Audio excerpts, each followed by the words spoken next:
Okay, so today I'll be talking about Onyx Storm. I'm going to give a little summary of what happens in the book, and then I'm going to do a little review slash rant slash questions because I have no idea how I feel about it. So if you're someone who thought about reading it but can't be bothered to start it, or you just are interested but can't be bothered to start reading the whole series, or you just don't want to support the author for various reasons, which I will also get into, you can watch this video. I did love the first two books quite a lot, but I don't know anymore how I feel, especially with everything that has come to light. I'll give a spoiler free review first. I think the book was okay ish. I don't think it was extremely bad, but I just don't. It took me a month to finish. I think that says a lot. If it took me a month to finish the book, that says a lot. And I know, like, if you have a life, that's normal. Even if you love a book, it can take forever. But I didn't. Okay, and I usually, if I really love a book, and I was really looking forward to it to an extent, and I just kept putting it off. And I've told myself maybe it's because I don't want it to finish. I don't want the series to finish. No, I just don't think I liked it. I really didn't. And it's one of those things where the reason why is because there's just so much going on, yet nothing at the same time. If you read the first two books, so the first book I actually really liked. There was a lot of setting the tone and getting into the drama of it. You're learning a bit. The pacing was good. However, when you get into the second book, there's a lot of info dumping. It was still manageable, like it still made a bit of sense, but there was a lot going on, and at some point it did lose me. It is a very, very big book. The third book is that on crack. The third book is the pacing really did throw me off because there was so much happening, so much adventure happening, in so many different parts, and then you have moments where nothing is really happening. They're having like a slow downtown moment, but it's not very important. It's not really relevant or anything. It was kind of confusing. So it's one of those books where I had to go back and read pages or chapters again because I just didn't know what was going on. A lot of people have said the same thing wherever they started reading it and they had no idea who certain characters was. Again, the info dumping aspect of it. I will now summarize the plot of Onyx Storm, like very briefly. Okay, I don't want to go too deep into it. It's just, like I said, a lot happens and a lot of it just there's just no reason for it to have happened or it gets solved anyway. So excuse me if I miss certain things, but if you haven't read the book, this should be more than enough for you. If you haven't read Fourth Wing or Iron Flame, please go watch some other things. I'm not going to explain all of that. So, Onyx Storm starts off exactly where Iron Flame left off. And essentially, the entire plot of this book is Violet, or whatever in the book, trying to find the seventh breed, which is the Irid. So that's Undana's kind, the iridescent, whatever. And essentially, they need this because they need to power more ward stones and, of course, and obviously learn more about this seventh breed. So, that's the aim of the book. But Violet also has her own little personal mission, which is to find a cure for Venin, because as we know it from Iron Flame, Xaden is now Venin. Yeah, who would have thought? So she thinks that there's a way to cure him, or well, believes that there's, and everyone's kind of giving up, even Xaden, but he's not really. They're all still trying to find a cure, but they're starting to accept reality, and she's not giving up. She said, okay, well, we're going to travel the world, find Andana's kind, and find a cure, because we've beat it 600 years ago, so we can find it now. Okay, so with Xaden being Venin, we can see that for the most part in the book, he has under control. There are times when he does channel, especially when Violet is threatened. Yeah. So it's fine. He's fine for the most part of it, especially if he's within the wards, which is why they need to fire up the wards again and all of that stuff, right? What we also learn is that the Venin can sense each other. So Xaden can sense when there's Venin nearby or whatever, and it's actually pretty good because they can get rid of them. However, they find out that Venin had snuck into the War College, which is surrounded by wards, and then they realize that they can't sense each other within the wards. Now, the need to find out what happened 600 years ago and finding a cure or finding the seventh kind is more important than ever. So they do set up this quest squad. Initially, it's a squad that is, assembled by the War College leaders and stuff, and Violet does not like them. She doesn't think that they're relevant. Xaden doesn't like it either. Eventually, they come up with their own one. There's a whole thing where Riddock, or Redock, whatever, is like adamant about joining it because he thinks that whenever there's no one within the squad, whenever Violet is by herself without anyone else from the squad, she's always very close to death. So he's like, I'm gonna come with you because Sawyer obviously doesn't have a leg. Rhiannon is a squad leader, so you can't really leave right now. And who's the other person? Yeah, he's the only one that's left. So he's like, I'm coming with you. Eventually, they do get their own way and they go their merry way and they start traveling the Southern Isles. Another thing to note is that Mira, so Violet's sister, says, yeah, they're saying that we have time, but we have about 6 months before everything falls.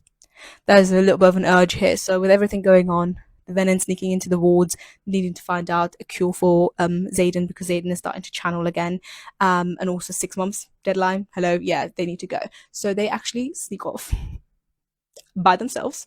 Violet chooses, she's kind of the leader in this, so she chooses who's coming. She takes Kat, Xaden, Riddick, Garrick. I think Garrick has to go at some point as well. But yeah. Oh, the reason why Garrick has to go is because he's a distance walker. Like, this man can literally just travel distances, like a teleport almost, but not really teleport because it does require a lot of energy for him. And obviously, that's his second signet. So yeah, so we find out that most of the rebel kids have a second signet. Violet finds out about this. She asked Bodhi at some point, like, what's yours? And he goes, oh, I don't have one. Like, I actually don't have one. So we don't know what's up with that. But we also find out that Violet obviously has one as well. Introduced to a character called Theophany, who is a silver-headed venom, and she's essentially a lightning wielder. And at this point, we start to realize, oh, okay, there is a balance. So for every venom that has some sort of signet, yes, they have signets, there is a counterpart that's supposed to balance them out. So now we've got the silver-headed one, Theophany, who can strike lightning, and now we also have Violet, who can strike lightning. Xaden, obviously, is a shadow wielder. We also find out that there's another one called Lynx, who's now a shadow wielder because Xaden is Venom. So there has to be a balance, and Xaden says as well, he is the balance. Makes sense. So it's kind of sad because you realize that Xaden is gonna, he might fully turn. We don't know yet. But magic knows, is what they say. So yeah, there's a counterpart for everything. Theophany is actually the one that tells him what an irid is. So there is that. But Theophany's kind of just hunting Violet. She's like, oh, we need you. You're coming with us. He needs you. The sage needs you. So she's really like keen on just taking Violet, but it's also strange because she seems a bit obsessed with her. Like, she keeps being like, "Oh, we can be friends. If you want something, you ask me. Like, why do you have to go through these extreme extents?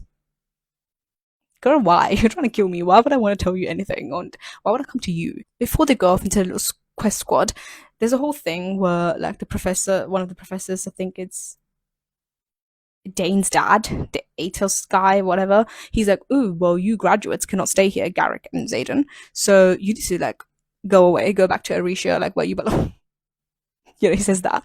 And so to counter that, what they do is they bring in Xaden as a professor. So there's a whole thing where Xaden is a professor and him and Violet can't be together. I don't know. I feel like this was just a weird way to be like a student professor situation. I don't know. Xaden has to stay within the wards because of the whole Venom thing, and obviously the wards in Arisha, as we found out in Iron Flame, are not as strong as the ones at Basgiath. I'm pronouncing it wrong, I know that, but yes, so he has to stay there. So they stay there, and he teaches the lesson of practicing signets, and they learn a lot about each other's signets. And he's very adamant about Violet learning about how to defeat him in the darkness or defeat the shadows or whatever. Yeah, cool, whatever. But we also find out during these lessons that Xaden's powers are improving. So his shadow wielding, but also his mind reading. So they start traveling now to find the seventh kind, and obviously Violet's secret mission of finding a cure. So during this, when they go to the Southern Isles, none of the riders can communicate with their dragons. Like, that magic is like cut off because there's just no magic there. The moment that they land, they can sense it. The dragons are exhausted. The dragons cannot be there, but they need to be there to find out if there is more people here, and of course to build alliances. The only person that can communicate with the dragon is Violet and Violet and her dragon, and Andarna. Yes, Andarna is there as well because she can sense if her kind are there or not, so she has to be there. But yeah, so they can't really communicate with her. It's only her, and they can't really wield their magic too much. Xaden actually finds this quite peaceful because if there's no magic, there's also no this venom magic either. So he's actually himself, and it's kind of sad because you can see that his like responsibilities are faded away. So that's kind of sad because the guy's under a lot. So there's a whole thing where they go to Derrily, and the king like tries to like threaten them and stuff. So then Xaden has to channel, and his eyes go like amber. Violet is very badass. She gets Andarna to essentially attack the panthers that the king has. There's a whole scene. I'm not going into it, but he tries to essentially threaten them and say, "Yeah, why don't you stay with us?" And they're like, "No." Xaden channels, and then they come up to a deal because the king doesn't want his panthers to be endangered by Andarna. So that's the whole thing that happens. I thought it was pretty badass from Violet and Andarna, but obviously the concern starts growing because Xaden has channeled and his eyes are going amber. And so at that point, obviously Bodhi, before they had gone onto the quest, Bodhi had given Violet serum, which is like an antidote and a serum to counter, so if in case Xaden does channel. And then when they go to another isle called Hedotis, Hedotis, I don't know, Hedotis or whatever, Xaden's mum appears. Yeah, like the mum that they mentioned that just like up and left when he was younger. She's gone to this isle now and started a whole family. So that's a whole little trauma that we explore, that she basically just up and left, started a whole new family, and she never came back, and he has little mummy issues. During this dinner, obviously they're trying to form some sort of alliance, but the people that rule, so Xaden's mum's husband, the king, I guess, I don't know, ruler, poisons them. Yeah, poisons them using chocolate cake, which none of them touch except Garrick. This guy just gobbles it down. So obviously now they're like, oh no, Garrick's gonna die. And the guy says, well, yeah, he's gonna die unless like you agree with us or something. And she's like, no, you save him. So then Violet, the queen that she is the queen of poisoning. She had actually poisoned them herself with something that Brennan had given to her. I have no idea what the name was. I'm not going to go check. But yeah, she had poisoned them earlier using tea, and it had kicked in. So now they're all vomiting and throwing up. And she's like, well, if you give us the cure, we'll give you the cure. And so they say, yeah, it's figs. So Violet and Riddock go up to the cooking area, get figs. The cook tries to attack Riddock. He almost dies, but he doesn't. It just like slices his coat, and he has a whole tantrum about that. They come back, and lo and behold, Garrick is saved. But I thought it was really cool that they brought back the whole poisoning situation. Anyway, they made more enemies than friends that day. But this is just an idea of what's happening. They go to another isle called Zelna,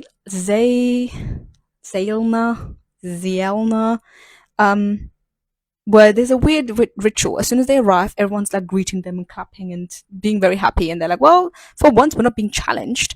And they say, well, if you want to speak to our queen, you have to accept our gifts, and you can't complain about them. You can't question them. And if you do that, we'll let you speak to the queen. So they all start like, coming forward, picking a card and get some gifts and shit. So Dane gets slapped in the face. That was kind of cute.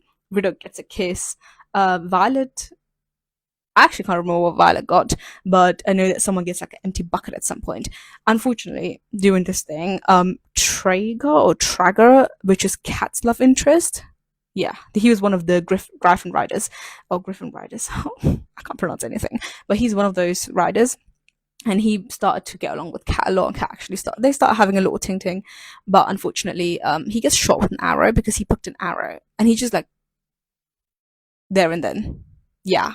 And obviously his Griffin dies as well. So that's sad. And obviously they're like, what the heck? Eric is on this trip as well. I don't know if I mentioned this. He goes and negotiates with the queen, and they get their alliances and stuff. So that's all cool. But obviously they're not happy. They don't want to be here. This is really weird. They've lost someone now. So they decide to take their bodies, so the Trager guy and his Griffin, and go to another random isle as they rest and burn their bodies there, which is quite sad. But whilst they're there, they obviously disperse. So some people will go patrol and see whatever. Riddock and Violet are left alone on the isle just to rest, watch the bodies like fully burn out. And that's when dragons arrive. And they're Irids, they're Andarna's kind. And they start speaking to her. And she's like, what? How can you speak to me? We're not bonded. And they're like, we can speak to anyone, silly. And even Riddock can hear everything. So they know that you can communicate with all of them. And one thing that you notice from here is that all the dragons are very well-mannered. Like they say, please, thank you. So we're going to have a private moment now. We're going to discuss something without you. And Riddock's like, damn, why can't all dragons be like that? But we also find out that they're basically the peaceful type, and that Andarna was apparently left behind in Basgiath war area because they wanted to see, she was basically a project to see if they would choose peace. So they left her there, and obviously when they see her, she's got a scorpion tail, and she's very much like, hey, we need to fight. We need to fire up the wards. They're like appalled. They're like, what? No. They have failed. So they basically said humankind and dragons have failed because you chose war when you could have chosen peace. And Dana fires back saying, well, you can't chat because you weren't actually there, and it's quite difficult. They start accusing Violet of essentially exploiting Andarna when she was younger because she used her powers of stopping time and she was an adolescent. So they basically just leave. They say, we're not going to accept you. They basically reject Andarna, and then they fly off. At this point, Xaden and Garrett come and they're like, oh, what's going on? Oh, and before they fly off, they turn around to Xaden and say, you're weird, you're a little dark one, aren't you? Basically exposing him of being Venom, I think. And obviously everyone on this quest, almost everyone that was there, well, Garrick knew about it, Xaden knew about it, Violet knew about it. The only person there that didn't know was Riddick. And he obviously catches on. He's like, yeah, I know it now. He has a whole tantrum. He speaks to Violet and says, fine, I'll keep her secret as long as there has to be a line, though. So you have to tell the rest of the squad when we go back. You have to tell Rian and Sawyer, Justinia and stuff, that he is a Venom. But also, if it gets to the point where he hurts another rider, hurts a civilian, or just goes too far, that is when I have to tell your sister, Violet's sister, Mira, because Mira does not give a shit. She will put Violet's safety over everyone. And Riddick makes a very clear point that he says everyone who knows about Xaden being Venom, which is almost all the rebels, basically. Yeah, all the rebel kids, basically.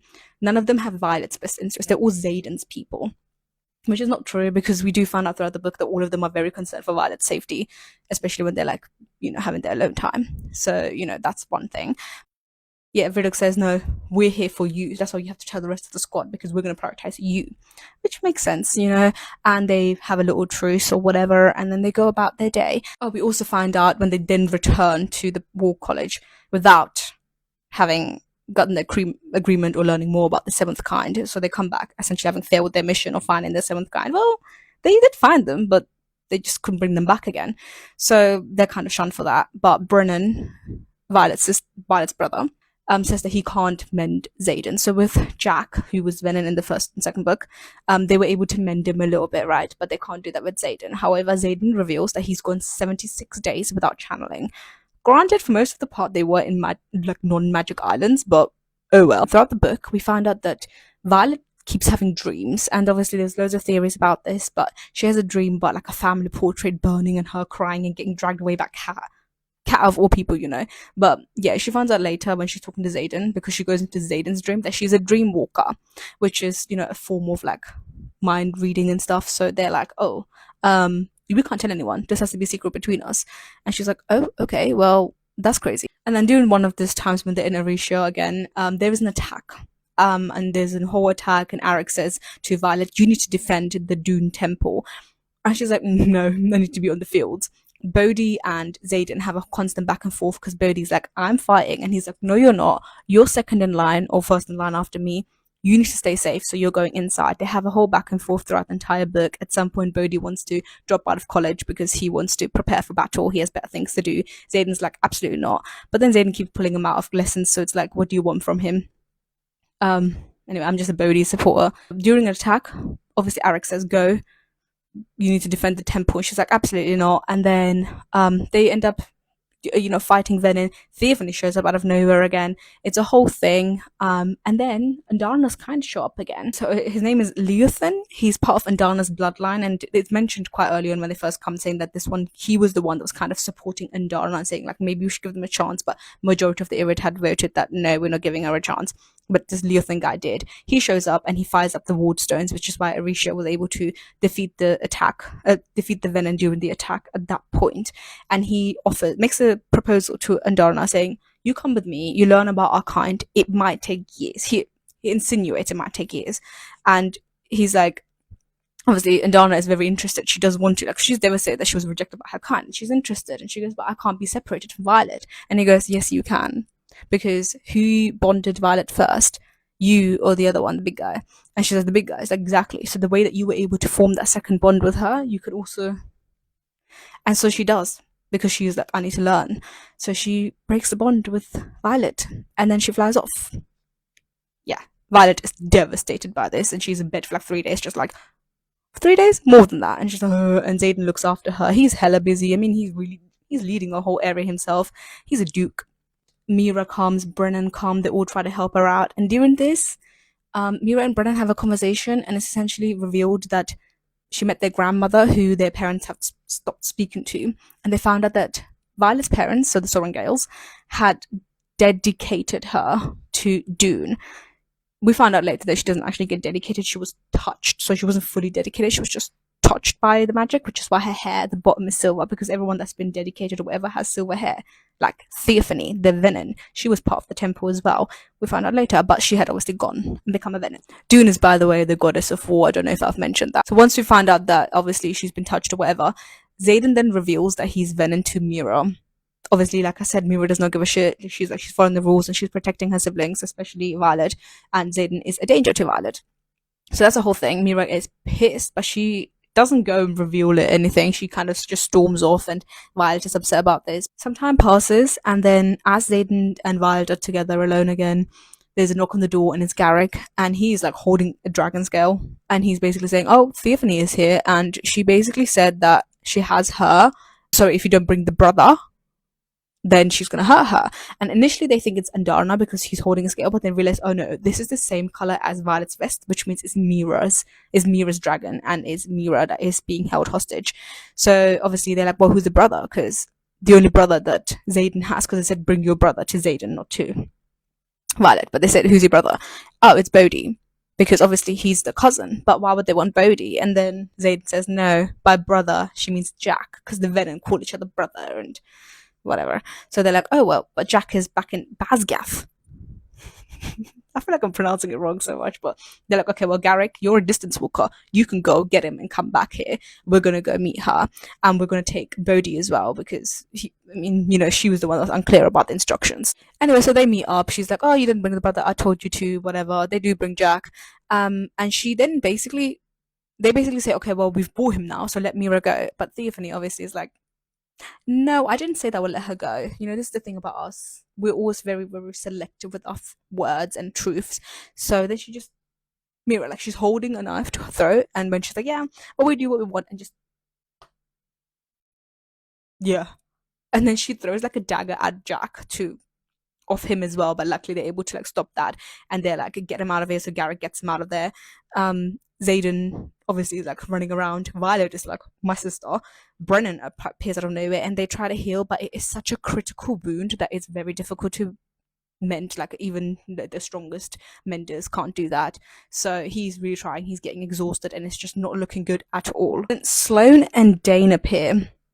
Yeah, I don't know how or where, but they appear with a parcel from Arik that Arik has said to give to Violet, and they're like, well, we can give some magic. She can actually use some of the power from Dane to give to Brennan to give him a bit more energy so he can mend Mira. And obviously Sloane is like, oh. And this is where the whole Sloane and Dane shipping starts, because as she's doing it, she's very nervous, and Dane says, eyes here. And she goes, I'm going to hurt you. And he goes, don't I know it?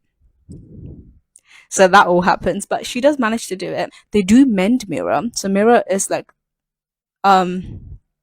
she's healing, and Brennan immediately gets her out of there. They're like, right, we need to get out of here because Theophany can come back any moment. I don't know if I mentioned this, but after she slits the throat, Theophany like disappeared.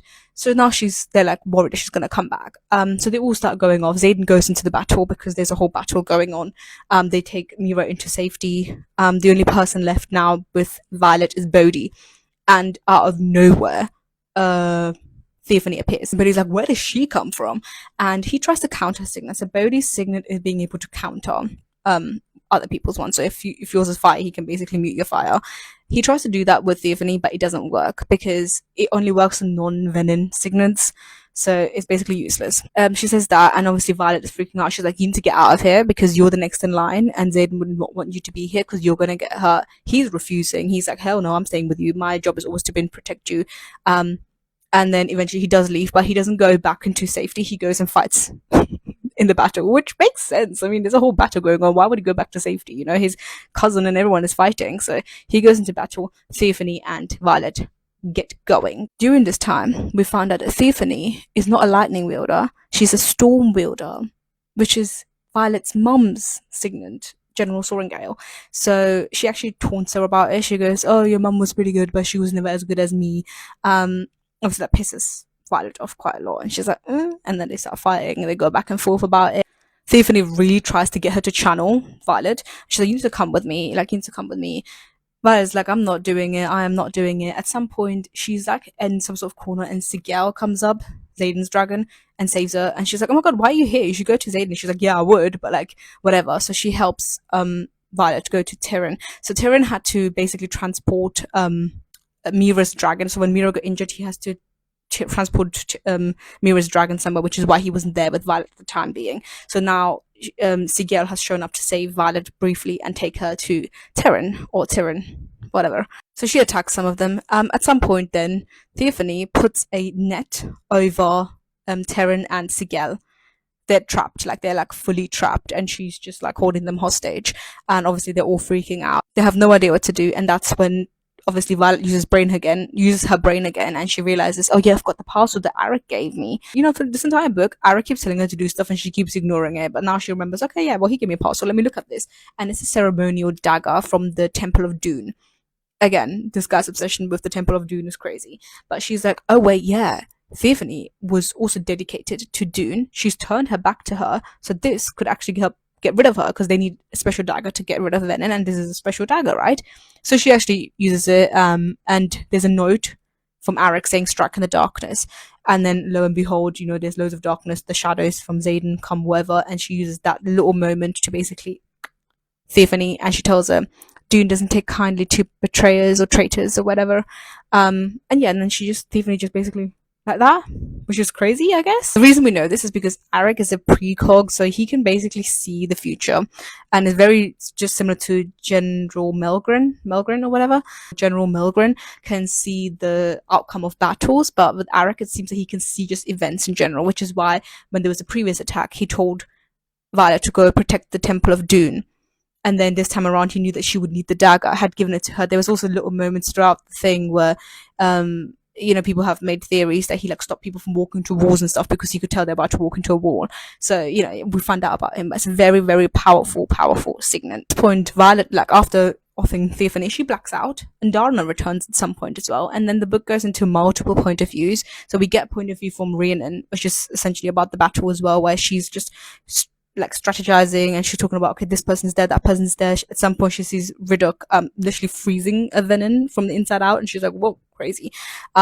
She sees lots of other things happening, but the most important thing that I got out of it is her saying that she is a squad leader and she loves Violet and she would protect her, but saving a greater amount of life is more important than saving her best friend, which makes sense. You know, she is a squad leader. We also get Imogen's point of view. Imogen's point of view is very interesting because we found out that Quinn as well was trying to fight off some venom, and it's really sad because Quinn gets rid of a venom. Actually, she dies by protecting everyone else, and she goes, "Well, it's been a good one," or something, or "We made it a good one." It's really sad. Imogen is distraught. Garrick shows up and he's like, "What the heck? Oh no, we need to get out of here." She's like, "I'm not leaving her," and he turns to Imogen and goes, "Well, I'm not leaving you," and then he takes them, like both of them, Quinn's body and Imogen as well. And they come back to like where safety is, wherever they're trying to get healed and stuff. And Garrick is like visibly distraught because he's getting exhausted. If you remember, he had to go get Jack, bring him back, then put him back, and now he's come back, and he's just doing too much. He's running out, he's burning out, and he still can't do enough. There's just too much going on. No one's really like, everyone's trying their best. People are dying left, right, and center. At this point, though, Violet and Sigel are like completely off the, like, it seems like they're not even on the battlefield, like they can't reach them. Violet, before she blacked out and stuff, like tries to like reach him, and she just says, "I love you," or like through the bond, and then she disappears, but she blacks out. And Zayden is obviously really hard to reach the entire time. We go to Zayden's point of view. He's summoned to like a canyon where obviously Sigel is tied up, and they find out who the sage is, which is Berwin. I don't know. And obviously Zayden is very like about this because this is apparently someone that has helped raise him, I guess, or something. So he mentions a new brother. Essentially, it's indicating to the fact that there's someone else that has just turned venom again, and it's someone that obviously is a brother. But he mentioned this person has seen me struggle for the past 5 months, and I can't believe they've done this. And their unconscious dragon is next to them. So there's a lot of theories about that. But it has to be someone obviously in his circle that has seen them for 5 months. It can't be any of Violet's friends because they just found out recently about it, not 5 months. So it could be Bodhi, Garrick. It's not Imogen. But whatever. There's loads of other people that it could be. They also mentioned Dane in the corner, so it's not Dane either. Berwin is about to attack Sigel, so then in order to protect her, Xaden channels again after however many days of holding out. He attacks and he basically knocks out Berwin and the new brother and stuff and all the guards and stuff and gets Sigel, frees Sigel and says to Sigel, I've got a plan. And I need to, he's trying to reach Violet, but Violet just obviously blacked out. So he tells Sigel, you need to get Terran to agree. And she's like, well, good luck with that. And that's where we sort of leave off with his chapter. They fly off somewhere. The last chapter is back to Violet's point of view. Violet wakes up in the Ryerson house and Brennan is next to her and Imogen is next to her. And she's just like, what is happening? And she gets informed that there's 4 riders missing. They're unaccounted for, and there's 6 dragon eggs missing as well that were stolen before they were from their hatching ground. Also, they mentioned that she's trying to reach out to Terran, and Andana says, "Oh, he's exhausted. He needs to rest. He's sleeping." And she's like, "From what? I mean, yeah, we were in a battle, but he's been through worse. So what is he resting from? What happened?" And then she realizes she can't remember much at all. She looks down. She's got a ring on her finger. And she's like, what's this? Brennan sees a little note in her pocket, and it's essentially a letter from a priestess from the Dune temple who has officiated her marriage with Xaden. So Xaden and Violet got married. Okay, in the last 12 hours, because Brennan says you've been out for 12 hours. So in these 12 hours, she got married to Xaden. And then there's another note from Xaden, basically in his handwriting, that says, it's yours now. Then Violet turns around to Imogen and goes, what did you do? And Imogen says, what you asked me to. And then it just ends there. Yeah. Cool story, bro. It was a lot. Okay. So that's the story. That was my summarized version. I skipped over a lot. Like I said, there's so much that happens and so much that doesn't. Well, they go to all these isles, they have all these battles, and they have all these challenges. And yeah, of course, we learn a few things here and there, like that she was dedicated and all of that stuff, and that, Violet still does have a brain. But then nothing happens either. Like, for example, the whole Mira situation where she gets mended. I guess that was to say, like, how powerful, like, Sloane and Dane can be, and there's, like, indicating stuff. But it's like, why are you spending so much of the book just, like, having so much happen, yet nothing happens? Like, Garrick almost dies, Riddoch almost dies, Mira almost dies, but no one actually does. Except for the tracker. Alright, people. Like I said, Xaden is villain now, so obviously he has to have a bit more control over himself. But all the other characters as well, like, just feel so muted. Violet in this entire book feels like she has no brain cells. Well, she does have some. She has some badass moments, but like, you could have avoided a lot of situations if you had just stepped back and thought for a second, Even Kat, who's supposed to be the jealous ex-girlfriend, the crazy ex-girlfriend or whatever, she is muted as well. Like, maybe she's gone sane now and she's moved on and stuff, but like, where's her cattiness? Like, you see a little bit of cat comments being made, but like, she's completely muted. The only person that has like oomph and is like willing to do stuff and like go against orders and stuff just so they can achieve something is Bodhi. Like, again, I am a Bodhi advocate, but Bodhi obviously says, like, I want to fight. Like, I was never the one that wanted to, rule whatever. And Xaden's like, no, whatever. He's like, yeah, but you're doing this. Like, you're pulling me out of classes and stuff. I might as well fight. And he goes fights. Even though Xaden says, no, you're going to stay inside. He goes and fights anyway. But that being said, I think there was a bit more character development from the side characters. So Riddoch, for example, we have a lot more of him. He's still the funny guy, but they also show that he has a serious side. Like, he can freeze things. So his power is freezing, right? Water, whatever.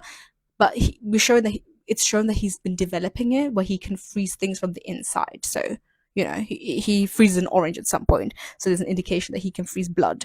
And he does do that with one of the venom later, or Wyan. I hated the ending. I hated the amnesia plotline, because what that means is that the next book is just going to be mostly Violet trying to figure out what's happened in the 12 hours. That's it. It's going to be what happened in those 12 hours, and we got married, and what happened during our wedding, and what happened leading up to, and what's the plan? Because obviously Zayden says, oh, I've got a plan. You need them to agree with me. This wedding situation is probably leading up to that. They had this amnesia thing. Like, it's just very K-drama-y. It's kind of lazy. Unless it's like you start this next book off with her figuring out quite early on, and we know what's happened, and she's just like figuring out on the side or whatever. But if the whole book is just going to be her figuring out what happened 12 hours, who the new brother is, and that, then why would I don't think I would pick it up. I'm sorry. I think I'll wait until I see some reviews before I even pick it up, if I do. If I do. Also, the whole romance aspect of it just really was not my vibe at all. I think in the Fourth Wing book, I liked it because it was like a little frenemies, well, enemies to lovers situation going on. And it was like cute back then. They got together very quickly, so it's probably why their romance is not, I don't want to say fizzling out. It's not fizzling out. It's very strong, but like there's not too much to it. Like I feel like every scene, every other scene between them is just, I love you so much. I would anyone that hurts you, and same for her as well. And it was very on the nose. Their whole romance felt very on the nose and forced. Like you can have a healthy, strong relationship without it being constantly said that they would burn the world for the other. Like it's, I mean, I love that trope, but when it's constantly repeated, it's a bit annoying. It's not just within themselves, it's even when they speak to other people, like their friends are around, they make it a point that their friends know that they would burn everyone else down for the other person, which is like, we all know. Why do you have to keep saying in every situation? Leave it. Like, we don't care. If you think about it, the whole goal in this book was to find the Irid, which you have, and Donna left and came back quite quickly, even though she was supposed to be gone for years. So now that's a whole mystery we have to figure out. There's no cure for the venom, or we haven't found one yet. So in the fourth book, sorry, she's going to continue doing that. And then obviously she's trying to figure out what happened. There's just a lot of unanswered questions, which is fine because it is an unfinished series, but there's just too much. I don't know, too much for me personally. I finished that book pretty like, oh, okay, I guess, kind of. It did for me personally. It did feel like a filler book. It felt like a book that was building up to so much more, but it was almost like a cop out because we don't. There's so many unanswered questions, but we don't get any answers at all. Like I don't mind unanswered questions in an unfinished series. Like fair enough. Like you're building up the hype, but there's too much of it. In fact, I'm very inclined not to read the next book, and I don't think I will anyway. That is my reasoning of not really liking it. I just feel like it's all over the place. I don't think you should read it. Really, if you really want to, go ahead. Who am I to stop you? Now, we're going to talk about some of the controversies around this book, or well, the author, Rebecca Yaros, and some of the issues that have been raised about her and the book in general, and some of the issues that are like sort of in the book. I think it's very important to discuss it. This is not me trying to like cancel her or whatever, but I think it's important that people are informed about it. She takes a lot from Scottish culture, Scottish Gaelic specifically. She has gone in an interview and said the names, that when she's asked to pronounce the names, she says, oh yeah, it's Scottish Gaelic, which is incorrect. As someone who's taking from that culture, from the language, all you can do is at least try to learn how to say it, you know? But she says Gaelic, and so this is how you pronounce it, but this is how I pronounce it, and completely ignores like any rules and just butchers the pronunciation, which is, I mean, I'm not Scottish, so I can't really say, but everyone that I have seen who is Scottish says that she's just making up stuff. And it's one thing if she's taking inspiration, okay? Taking inspiration from cultures and language and stuff is not wrong, especially when it comes to fantasy, as long as you give credit where credit is due and you do it correctly. She has literally taken it and said, this is where it's from, but I am choosing to call it this. You're right. That what are you trying to do there? If you, fair enough, let's say there's the argument of she really did not know that this is how you pronounce it, like she took them and she's been mispronouncing it without even knowing it, she wrote these books. Fair enough. You have now been educated about it. This is a very, very famous franchise, very out there. Like when the release was happening, I saw it everywhere. Okay, yeah, she might not be in social media, but there is no way her publication team and like her like publicist and stuff have not told her that this is the issue, this is some concerns that you need to address, because she has, once this issue was raised during the first book, she has released 2 following books and has still not been addressed. There's no glossary or whatever on how to pronounce these words and so on. None of that. So that already is like a bit of a red flag to me. I just don't like it. I'm tired of white authors or whatever people, just authors in general, taking from other cultures and just not giving credit where it's due. If you're inspired by it, you can say you're inspired by it, but I have adapted it in my own way. Cool, whatever. But then to take directly from it and then call it something else, no. The second issue is obviously about the whole political aspect of it, which I just don't agree with. Okay, it sucks because I read books for fun. Okay, I don't want to learn about the whole new world or whatever, but it gets to a point where you cannot separate the art from the artist. Okay, we separate art from the artist if they say they like a certain movie that we don't really like, or they don't like a favorite color, whatever, right? But not when people's lives are literally endangered. And if you are supporting people who are endangering lives, then I can't, I just can't promote you. I can't support you, especially if I know this now. If I when I didn't know this is when I bought this book. I wasted my money on it and stuff, right? Like it took me a very long time to get to this, but once I got into whole the book talk community and stuff, and I learned about the deeper issues, I realized how wrong that was. And as someone that comes from a culture where we have faced similar issues and discrimination, and to this day it's being denied, I don't want to promote this, and I am ashamed to say that I did not know about this before and I did not look into it. And it's fine if you did not know about it, but now that you know, you can do better. If you still are interested in this book and this series and you still want to read it, there's nothing I can do. I would say just Google it. There's loads of great videos out there. And I just made a summary, but there's loads of more detailed summaries out there if that's what you want. Or borrow the book from someone that has it. Borrow from a library. Buy it secondhand. I personally wouldn't recommend giving your money away. I just don't think there's any book in the world that's good enough to justify the innocent people being harmed. If you don't support this, if you still want to support her, sorry, and if you still want to read those books, whatever. Yeah, my battery just died right there because I was rambling for too long. But all I want to say is that if you still want to support her or if you still defend her, that is fine by me. I will continue to speak against it, and I will continue to read my non-problematic authors. Of course, I'm not trying to say anything. This is not slander. This is not me trying to cancel them, but please do educate yourself if you are Rebecca or anyone that knows her. But that's all I have to really say on this. I'll probably be back talking about a different book or TV show and rambling again. But yeah, see you around.